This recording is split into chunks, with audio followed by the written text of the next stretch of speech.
Gitu. Bang, ini bengkel sepeda lagi rame banget bang. Oh bukan dong, Apa dong? ketoprak.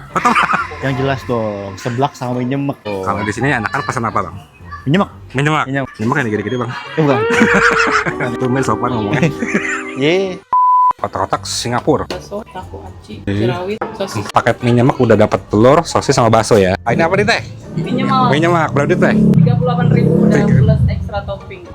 Mie nyemak harus dicobain sini. Minta jangan dipotong. Kotak-kotak Singapura. Wah, enak loh, bener enak ya. Ini basicnya Indomie goreng. Original Indomie itu udah hilang, kalah sama bumbu racikan di sini. Udah pedes, ada manisnya, ada asin, ada gurih. Cirawang original. Cirawang versi pedes.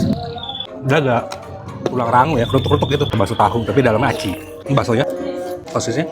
Warga negara Ciledug, definisi masuk gang kecil. Mana aja sibuk banget ya? Ngatur negara teh, Mantap, negara Ciledug emang terbaik. Lokasinya di Perigi Baru, Pondokaren, Tangerang Selatan. Warung Dapur Rina. Buka sekarang habis asar sampai jam 9. Total topping di sini ada berapa? Kurang lebih 95 topping. Buset, banyak banget. Harga mulai 1.000 sampai 10.000 paling mahal. Mie nyemek di 18.000 udah termasuk topping bakso, telur sama sosis. Buat seluruh warga negara Ciledug dan sekitarnya, Tangsel juga jangan lupa nyeblak di seblak Prasmanan Dapur Rina. Dijamin ketagihan dan pedesnya nampol.